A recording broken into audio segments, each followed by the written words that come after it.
Boa noite a todos nossos amigos ouvintes do vlog do Conde Lope Villanueva. Desde já agradeço uma doação que recebo e continue me ajudando nessa empreitada para a gravação dos conteúdos e inscreva-se neste canal. Eu acompanho há algum tempo esse cidadão chamado Firmino Cortada e ele é uma espécie assim de direitista descolado, sabe? Ele tem alguns pontos de vista que me parecem aparentemente lúcidos, mas tem outros que ele quer, evidentemente, agradar um certo público de direita e nem sempre acerta. Eu posso dizer que em alguns aspectos ele falha miseravelmente. E eu soube que recentemente ele foi para Israel a convite do governo israelense e, claro, virou um defensor incondicional do Estado de Israel. E não só ele não, viu? Pessoas da direita portuguesa também foram para o Estado de Israel. Vide aquela senhorita, a tal da Andréia Viegas, que foi dar um passeio lá por Israel e também se tornou uma sionista fanática, uma defensora fanática. Claro que quando um governo paga as suas passagens, e não só as passagens, mas também a hospedagem, para você fazer alguns passeios, ele vai cobrar algo em troca disso. O governo israelense, com qualquer outro governo pagando sua passagem, não vai fazer isso de graça. E aqui eu acho que uma pessoa que aceita esse tipo de benefício acaba comprometendo a imparcialidade da sua opinião. Então, quer dizer, qualquer coisa que eu ouça a respeito do Estado de Israel do senhor Firmino Cortada, eu já começo a desconfiar. Inclusive, ele recentemente fez um comentário sobre o João Emanuel, afirmando que o João Emanuel era uma pessoa má, uma pessoa perversa e tudo, e de certa forma eu concordo com essa explanação. Mas a partir do momento que ele toma esse exemplo para dizer nós temos que defender o Estado de Israel, aí eu fiquei com o pé atrás. Veja, eu não vou levar ao mérito sobre a legitimidade da existência do Estado de Israel. A questão não é essa. A questão é a política israelense. Quando ele fala que nós temos que defender o Estado de Israel, nós temos que defender também as políticas do Estado de Israel. E aqui eu não posso concordar de jeito nenhum por uma questão moral, por uma questão humanitária. Porque o que eles estão fazendo em Gaza é algo abertamente reprovável, condenável. O que eles estão fazendo no Líbano é absurdo. O que eles estão fazendo na Síria também é absurdo. Então, não tem como defender isso. Claro, mas como o senhor Firmino Cortada aceitou uma viagenzinha, então ele tem que mostrar trabalho para isso. Tudo bem. Agora, ele fala sobre a questão do Anthony Fauci, sobre um possível escândalo que envolve a política de saúde norte-americana. E aqui, evidentemente, ele toma as dores daquelas pessoas que eram críticas das políticas sanitárias. Claro que eu não sou contra nenhuma crítica à política sanitária. O que eu sou contra é a desinformação.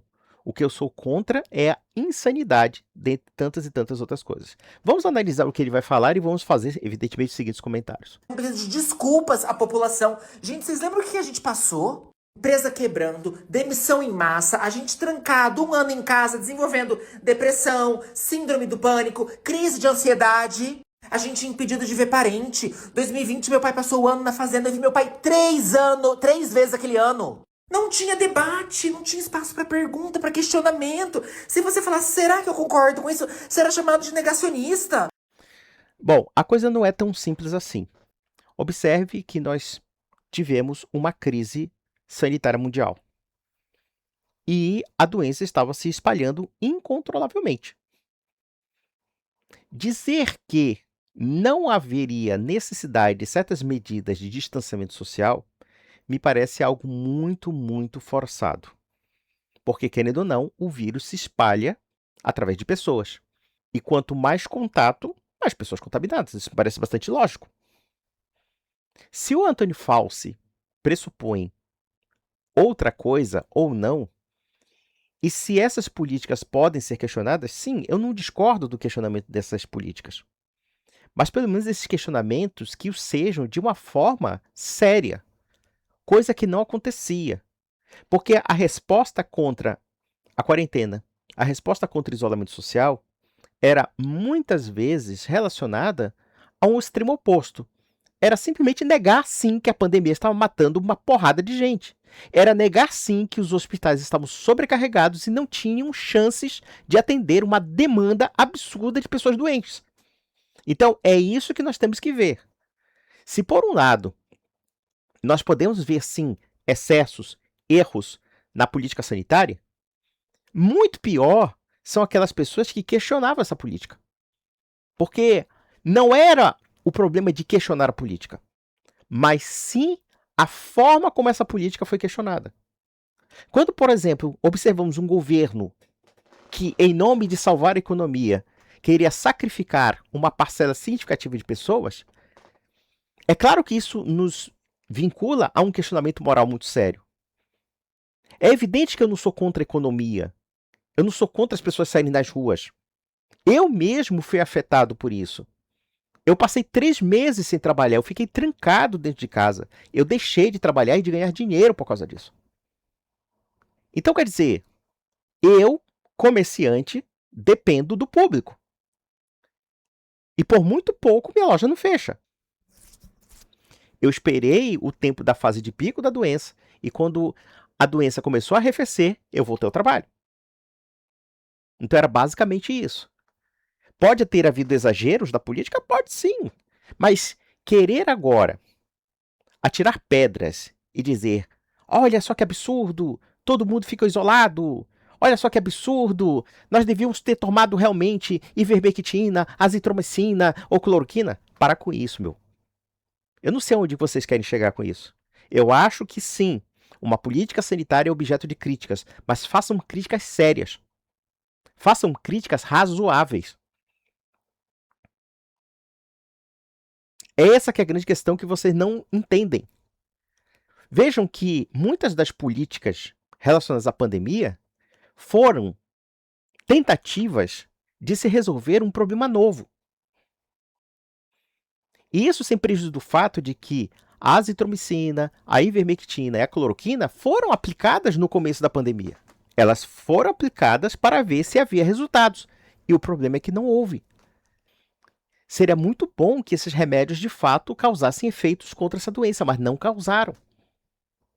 Quem ainda insiste na ideia do kit Covid está mentindo para você. Está mentindo. Não existe nenhuma evidência objetiva de que esses remédios de fato tiveram uma influência significativa na diminuição do número de mortes. Muito pelo contrário. Qualquer pessoa que trabalhou no campo de batalha das UTIs, no campo de batalha das pessoas que estavam adoecidas, perceberam claramente que não havia uma mudança significativa. E é por isso que esses protocolos foram abandonados. Então nós temos que entender que nós temos uma situação nova em que haveria realmente uma política de erros e acertos. Inclusive as vacinas experimentais foram aplicadas para correr contra o tempo. Claro, estava matando uma porrada de gente. O que não quer dizer que essas políticas não possam ter erros e problemas. É isso que nós temos que entender. Agora, querer negar o fato de que houve uma reação histérica e que, inclusive, essa reação histérica foi instrumentalizada politicamente para boicotar uma política de combate à pandemia, quer dizer, querer negar isso me parece também contraproducente. Vamos lá. Contra a ciência! Se você levantasse qualquer dúvida, era assim, propagador de fake news. Não, a questão não é essa. Era sim possível você questionar certas políticas. Como de fato houve inúmeros questionamentos. Por exemplo, no estado de São Paulo, houve realmente um lockdown extremamente severo. E os efeitos relacionados à diminuição do número de mortes custaram a ser vistos. E eu vi muitas críticas extremamente violentas contra o João Dória. Tudo bem, da mesma forma que o lockdown, levado às últimas consequências, pode realmente ser prejudicial no sentido da economia e no sentido de outros fatores sociais, isso é evidente. A gente tem que entender que certas políticas têm que ter uma certa prudência. A diferença entre o veneno e o remédio, muitas vezes, é a dosagem. Claro que um lockdown radical, por exemplo, aquele, como é o nome dele? Aquele Átila Labarino, que dizia que nós devíamos ficar 2 anos em casa, aquilo era absurdo, aquilo era maluquice. Claro que aquilo ali era absurdamente exagerado e que não deveria ser aplicado porque, além de não resolver completamente o problema da pandemia, os efeitos seriam danosos para a economia, como de fato foram, lamentavelmente. Mas, por via das dúvidas, afirmar que uma certa medida de distanciamento, partindo da pressuposição lógica de que o vírus se espalhava através do contato humano, claro, era a solução mais lógica que os governos teriam que tomar. E que foi uma solução traumática, mas talvez um mal necessário dentro dessas circunstâncias e também dentro de uma devida proporção. Então vejam que agora querem politizar de novo uma situação que já foi superada. E foi superada por causa das vacinas que boa parte da direita recusou comprar. Que boa parte da direita recusou aplicar. E ficaram aí retroalimentando para que a pandemia ainda ficasse mais forte. Porque, claro, da feita que esses questionamentos, na verdade, não tinham nenhuma validade científica, mas era uma instrumentalização política, então logo, muitas dessas atitudes contestadoras, longe de resolver um problema, poderiam até ter agravado o problema, como de fato agravaram no caso do Brasil. A nossa recusa em comprar vacinas, a nossa demora em comprar vacinas, porque foi oferecido ao governo Bolsonaro, em agosto de 2020, a possibilidade de ele já encomendar as vacinas, e ele recusou. Ele recusou, caralho. Será que você não vai falar isso, carequinha? Ele só comprou por volta de janeiro para entregar em março de 2021. E em março de 2021, nós tivemos o auge da pandemia. Morreram 66 mil pessoas e você acha que isso é pouco, meu? Sinceramente, eu tô cagando para a maioria desses questionamentos desse pessoal. Acho que as únicas pessoas que deveriam ter o direito de questionar, de fato, são os comerciantes, os empresários que tiveram um efeito danoso nas suas economias pessoais. Eu acho que essas pessoas tivessem o direito de questionar. E que o governo poderia ter feito uma política mais abrangente de ajuda econômica a essas pessoas, pagar suas contas e assim sucessivamente, para que a economia não quebrasse. E de fato houve esse auxílio. E isso a despeito do governo Bolsonaro. Por exemplo, aquela coisa do Auxílio Brasil. O Bolsonaro só queria dar 200. Foi o Congresso que quis dar 600 reais. Aí depois o Bolsonaro veio dizer que ele auxiliou porra nenhuma. O seu Paulo Guedes queria realmente apertar a economia. E foi o Congresso que pressionou. Não, nós vamos dar 600 reais, pessoal, de ajuda mínima para o pessoal sobreviver. Vocês não falam isso. É claro, eu acho que sim, uma política sanitária, nós podemos fazer os prós e os contras dessa política, avaliar de uma forma objetiva, para que quando nós nos depararmos com situações análogas à Covid-19, nós tenhamos os meios necessários e os meios mais racionais para combater uma doença, ou no caso, para combater uma pandemia. Vamos lá. Anticiência, vocês lembram disso? Aí agora, anos depois, documentos vêm a público, a gente descobre que tinha mais dúvida, discussão e divergência interna para chegar num acordo. E isso é muito óbvio. Será que você não se dá conta de que nós temos uma circunstância nova, que embora tenhamos experiências análogas ou até parecidas, como por exemplo a gripe espanhola, a gripe espanhola também teve quarentena. A gripe espanhola também teve isolamento social. Por quê? Porque ela estava se espalhando pelos Estados Unidos e ela estava se espalhando pelo mundo. E morreram milhões de pessoas. O que você acha que fizeram em 1918? Isso com a Primeira Guerra Mundial. Quer dizer, você tem uma situação de guerra e também uma situação de uma pandemia. Inclusive, por volta de 1919, a Fundação Rockefeller financiou um soro para vacina contra a influenza. Para vocês terem uma ideia. Quer dizer, muitas coisas que hoje foram realizadas contra a Covid-19 já foram experimentadas de alguma forma em outras situações.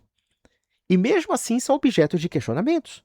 Então, eu não vejo, a princípio, nenhum problema em questionar certos tipos de políticas, do ponto de vista interno, ou certas contradições. Por quê? Porque você está lidando com eventos que também são novos em algum ponto. É claro que é possível acusar a falta de transparência do governo americano, ou então a falta de transparência do seu Fauci. Não sei qual foram as razões pelas quais ele escondeu certas informações. Nós podemos sim questionar. como também devemos questionar o poder público no que diz respeito à falta de transparência sobre certas ações. Mas é interessante, todo mundo agora está querendo pegar o Fauci como um bode expiatório, mas ninguém questiona, por exemplo, a falta de transparência do governo brasileiro na época do Bolsonaro, em que nós tivemos a segunda maior média de mortes do mundo. Ninguém questiona o fato de que, antes do Bolsonaro tomar aquela decisão de dizer que a Covid era uma gripezinha, ele acabou com aquelas apresentações do Ministério da Saúde que havia todas as 6 horas da tarde. Todas as 6 horas da tarde eu ligava a TV para acompanhar o processo da doença. Aí você tinha o ministro Mandetta e você tinha vários virologistas discutindo sobre os prós e contras. Sabe quem é que estava boicotando a política do Ministério da Saúde? Não era a oposição, era o próprio governo Bolsonaro. Vocês imaginam a maluquice disso? Você está numa situação de crise sanitária e o próprio governo boicota os seus quadros? Isso sério, será que vocês não questionam isso? Será que você, carequinha, que agora é amiguinho do Estado de Israel, você vai questionar isso?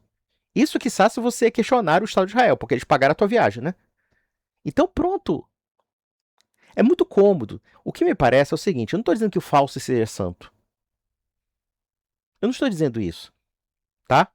O que eu acho é que o governo americano fez tanta merda, e no caso o Trump fez tanta merda, que ele precisa de um bode expiatório para julgar todas as culpas. Então a culpa não é do Trump, a culpa não é da direita americana, a culpa é só do seu Fauci. Como se o Fauci não tivesse toda uma estrutura em torno dele, inclusive envolvendo o presidente da República dos Estados Unidos. Aí fica mais fácil, né? Fica mais fácil. Fica mais fácil, por exemplo, para a direita chapéu de alumínio bolsonarista dizer que a causa das mortes por Covid é porque nós não atendemos os protocolos excelsos do nosso Antônio Fauci do Brasil, o grande virologista, o grande cientista Jair Bolsonaro, que preconizava o tal do tratamento precoce. Sabe-se lá o que significa isso, porque um tratamento precoce significa um protocolo médico que estabelece algumas diretrizes relacionadas a atendimento sobre casos de Covid. Não havia isso. Ou, pelo menos, em abril de 2020, isso foi tentado. Cloroquina, ivermectina, azitromicina. Quer dizer, os médicos começaram a testar ali. Mas que porra é essa que tá aparecendo aí? Tá matando um bocado de gente aí sem ar, né? Tá o pessoal perdendo ar e tudo mais, morrendo de insuficiência respiratória por causa dessa bosta desse vírus. Aí, claro, eles aplicaram aquilo que eles tinham. Só que eles não viram resultados. Porém, o mitômano presidencial apostou numa solução malograda. E ele só virou o jogo quando o João Dória, que era governador do estado de São Paulo, junto com o Instituto Butantan, desenvolveram a Coronavac. Aí pronto, aí as vacinas deixaram de ser vacina chinesa, as vacinas deixaram de ser coisas ruins, que você vai se transformar no jacaré ou coisa parecida, que vai mudar a sua complexão genética, blá blá blá. E justamente ele comprou as vacinas que até ontem ele cuspia. Que até ontem ele atacava como ineficientes. Um Zé Ninguém como Bolsonaro. E vocês ficaram calados aí, porra. É interessante. O questionamento dele é completamente unilateral. Não vão questionar por que se demorou tanto comprar vacinas no Brasil? Um país onde o sistema de vacinação é um dos melhores do mundo?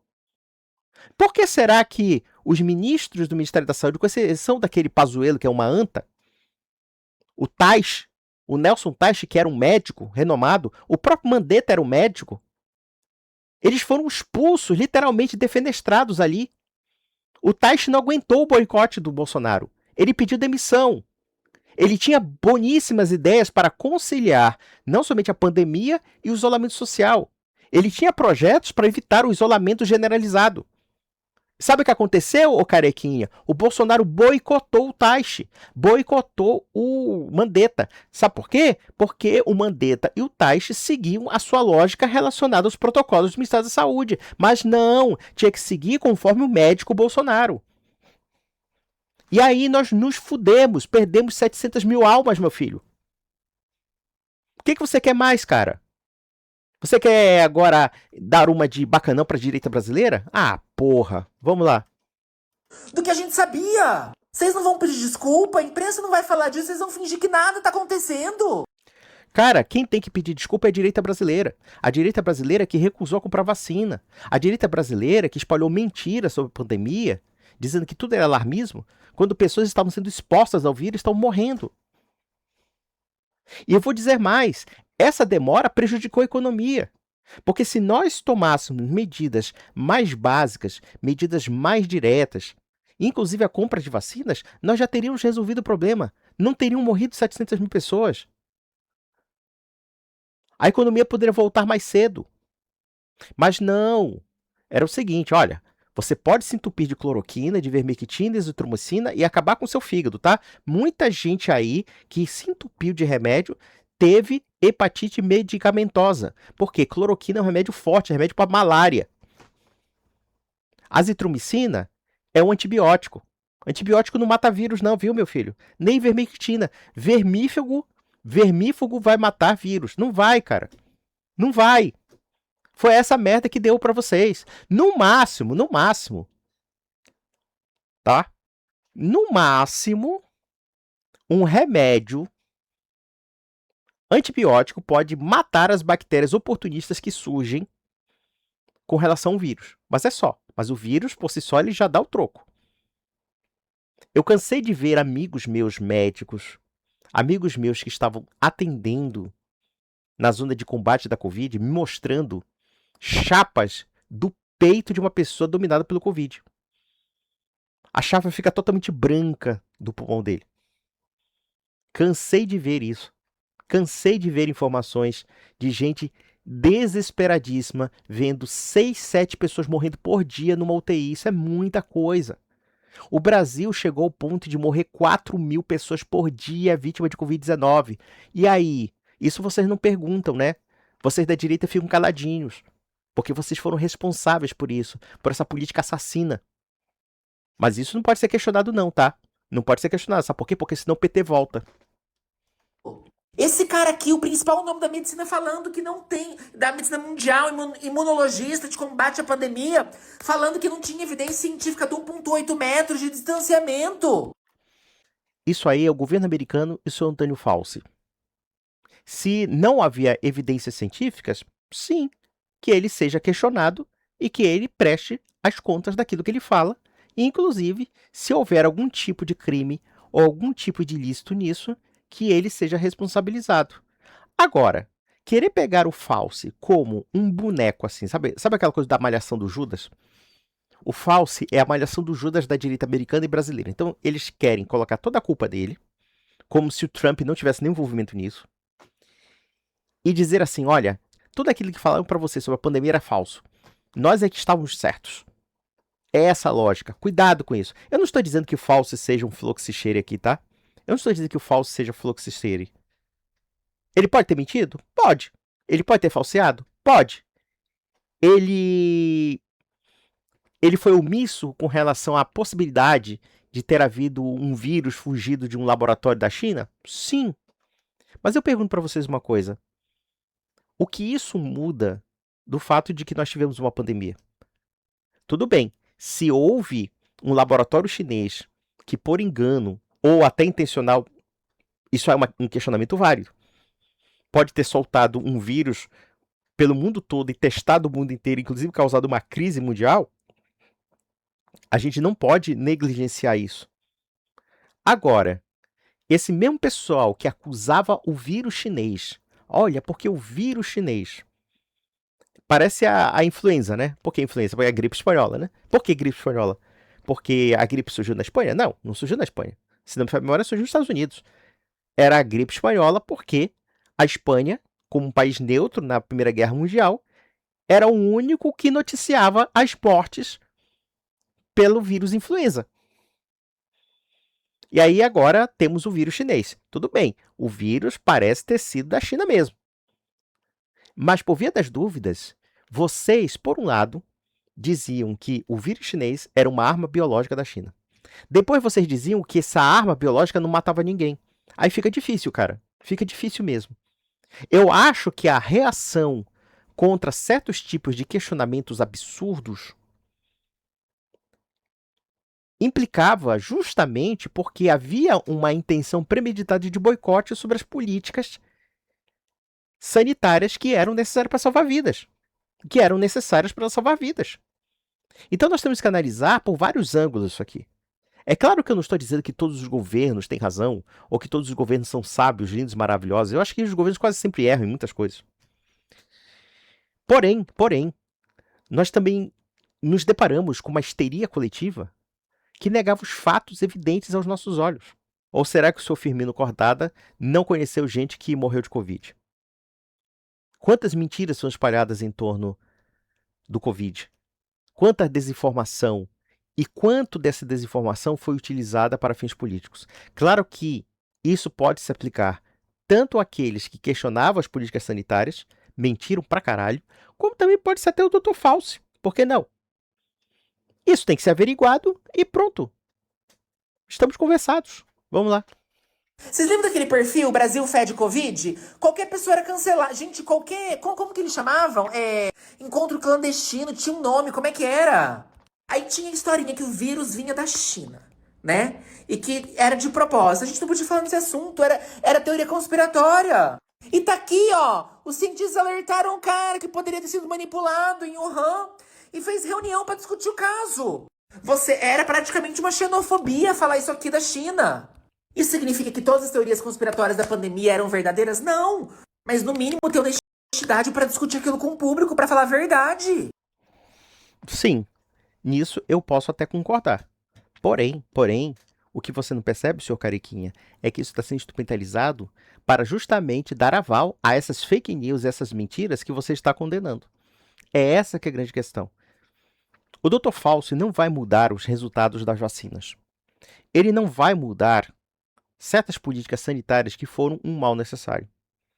Para o bem ou para o mal, algumas foram aplicadas, algumas poderiam ter surtido efeito, outras não. Isso tem que ser reanalisado, até mesmo para novas situações nesse sentido. Se as máscaras são úteis, embora até médicos usam máscaras. Então pronto, da próxima vez, quando o médico fizer uma cirurgia, não use mais máscara. Não use. Por que médico usa máscara? Afinal, se a máscara não serve para combater o vírus, não? Ali é só um enfeite na cara dele. Mesmo que ele possa espirrar, mesmo que ele possa, sei lá, soltar certas bactérias ou certos vírus, então pronto, ele não precisa nem mais usar máscara. Mas o uso de máscaras foi inspirado em políticas asiáticas. Os coreanos e os japoneses usam máscaras. Porque há muitos surtos de gripes, principalmente vindo da China. Veja, se é questionável ou não a questão do distanciamento, se a pessoa, digamos, 2 metros poderia ser contaminada ou não, sim, eu acho que são questionamentos legítimos. Se isso foi apostado ou não, tem que ser avaliado isso e tem que ser visto se houve uma certa idoneidade nessas afirmações. Eu não questiono isso. Eu não questiono essa questão, tá? Eu acho que são questionamentos válidos. O que não é válido é essa politicagem safada que aconteceu no Brasil e que aconteceu também nos Estados Unidos, que custaram a vida de milhares de pessoas, negando a eficácia das vacinas. E nos Estados Unidos, essa questão das vacinas é uma verdadeira histeria. Olha, o Brasil tem casos atuais de sarampo porque não querem se vacinar. E isso, eu vou falar aqui, fazendo até uma abordagem bastante crítica. Muitas dessas pessoas que não querem se vacinar contra poliomielite, contra sarampo, contra inúmeras doenças que podem ser evitadas, tem muito dessa loucura conspiratória norte-americana. Seja importada de alguns setores da direita brasileira, e inclusive elementos evangélicos. Você encontra muito evangélico pentecostal, neopentecostal contra a vacina, anti-vax, por causa da influência norte-americana. A influência norte-americana é muito nociva. Se bestar, tem mais criança morrendo de sarampo nos Estados Unidos do que no Brasil. Olha que absurdo! O Brasil, com as vacinas, conseguiu erradicar inúmeras doenças que tem países desenvolvidos. Quer dizer, os Estados Unidos, um país rico, tem problema de sarampo. E o Brasil está tendo problema de sarampo por causa desses filhos da puta desinformantes que espalham mentiras sobre vacinas. É claro que vacinas experimentais, como a do Covid, devem ser questionadas. Inclusive, eu sou contra a obrigatoriedade das vacinas experimentais. Por quê? Porque essas vacinas podem ter efeitos colaterais em certas pessoas e, no meu modo de entender, tem que ser avaliado caso por caso. Se for possível, evidentemente. Claro que a gente pode avaliar certas circunstâncias atenuantes da obrigatoriedade ou não das vacinas, mas certos tipos de vacinas, eu sou a favor da obrigação. Tem que vacinar criança contra sarampo, tem que vacinar criança contra poliomielite, contra paralisia infantil. Eu acho que essa geração não sabe o que é uma pessoa com paralisia infantil. Mas nos anos 80, a gente encontrava inúmeras crianças na cadeira de rodas, crianças com as pernas atrofiadas por causa da poliomielite. Eu mesmo, na minha infância, peguei sarampo. Eu fiquei com metade do meu corpo cheio de pintinha vermelha. E é uma doença extremamente perigosa. É claro que quando você pega sarampo e sobrevive, você não pega mais sarampo. Você cria uma imunidade natural. Mas entre você passar por uma situação que você tem febre e que você fica cheio de pintinha vermelha e você tomar uma vacina e de repente não pegar nada e nunca mais pegar essa doença, o que vocês preferem? Então vejam que a salada de mentiras de quem questiona isso é muitas vezes pior do que as mentiras do governo. Quantas vezes o governo Bolsonaro mentia, desinformava, dizendo que as estatísticas estavam sendo infladas, que pessoas que morriam de uma doença X ou Y colocavam-se Covid e tudo mais. Veja, eu nem nego o mérito da possibilidade disso existir, tá? Seja por safadezas de governos estaduais que querem receber mais dinheiro, eu não duvido de nada. Eu não duvido dessas questões. Mas ninguém fez uma investigação necessária para afirmar isso. Porque o governo Bolsonaro queria negar a possibilidade de existir uma pandemia. E aí espalha um bocado de placebos para um bando de jumentos que morreram de Covid. Então essa que é a questão, ô carequinha. Vamos lá, vamos lá. Nossa vida mudou, aquilo ali foi enlouquecedor, foi desesperador. Você pensou que aquela pessoa que perdeu o pai, perdeu a mãe, perdeu o familiar assistindo isso aqui? Que não estavam sendo honestas com ela na hora de transmitir informação? Você podia ter falado isso pro Bolsonaro, porque o Bolsonaro não comprou vacinas. E essa falta de vacinas matou essas pessoas. Essas pessoas que tomaram cloroquina até ter o fígado fudido, também, muitas delas morreram. Morreram. Eu conheci uma porrada de gente que veio nessa onda e morreu. Morreu. Aí agora é culpa de quem usou máscara? A culpa foi do isolamento social? Para, meu filho. Se isso fosse um grande problema, tava até bom. Mas tem coisas muito piores do que isso. A imprensa deve um pedido de desculpas. Isso aqui não é criticar a ciência. A ciência vive de estudo, gente. Só que, em compensação, muitas críticas à política da pandemia não eram científicas. Eram pura fraude, pura desinformação, pura politicagem. Vamos lá. Vive de questionamento. O problema é, quando você questionar, você ser tratado como criminoso. O maior ensinamento que a pandemia deixa é que numa democracia, questionamento não pode ser tratado como crime. Eu só vou deixar uma pergunta, gente. Quanta gente lucrou com isso aqui? Quanta gente lucrou com isso aqui? Olha, meu querido, eu não tiro sua razão de que os governos não são 100% confiáveis e nem os cientistas o são. Mas também, eu pergunto uma coisa. Quanto da Big Pharma não lucrou? Não foi nem com as vacinas, tá? Porque as vacinas realmente tiveram um efeito. Mas eu digo, quando um governo como o nosso gasta bilhões de reais com remédios inúteis contra uma pandemia para dar como placebos, quando esse mesmo dinheiro poderia ter comprado vacinas que teriam salvado vidas de fato. Aqui eu faço meu questionamento real a um governo real, não esse questionamento fantasioso. O que me parece é que a direita está criando um factoide em torno do falso. Como se tudo que foi feito em torno do combate à pandemia dependeu do falso. Não dependeu. O falso é um problema norte-americano. É um problema da realidade norte-americana, inclusive uma realidade onde o povo tem uma verdadeira histeria com saúde pública. E, em compensação, prefere ficar refém de uma saúde privada que muitas vezes não atende o necessário aquilo que se espera de uma saúde pública. Eu já tive uma simpatia na minha juventude pelo sistema americano, porque não, o sistema privatizado, aquele papinho ralé de liberal, sabe? Ah, porque o sistema privado, né? E cada um escolhe a saúde que quiser, etc. Só que existe um porém. Não existe um sistema unificado, não existe um sistema em que todos cooperem. E, portanto, numa situação como uma pandemia, se esses setores não colaborarem, muita gente fica sem vacina, muita gente fica sem atendimento médico e no final acaba morrendo. E foi por isso que morreram muitas pessoas nos Estados Unidos. E no Brasil é mais imperdoável ainda, porque nós temos um sistema que, embora não seja maravilhoso, o SUS, mas é um sistema que consegue vacinar milhões de pessoas em poucos dias. A gente poderia ter feito isso, e a gente não fez por causa de um governo canalha, criminoso e irresponsável, que foi o governo Bolsonaro. O governo Bolsonaro foi um governo criminoso. A política da pandemia do Brasil foi criminosa. Foi uma delinquência. E espero qualquer dia desses que um historiador minimamente sério escreva sobre isso. Escreva sua memória de mais ou menos 700 mil pessoas que morreram pela negligência do governo. Negligência criminosa. Negligência que quis matar brasileiros mesmo. Baseado numa lógica, convenhamos, nazista de eugenia e imunidade de rebanho. Então, meus amigos, um grande abraço.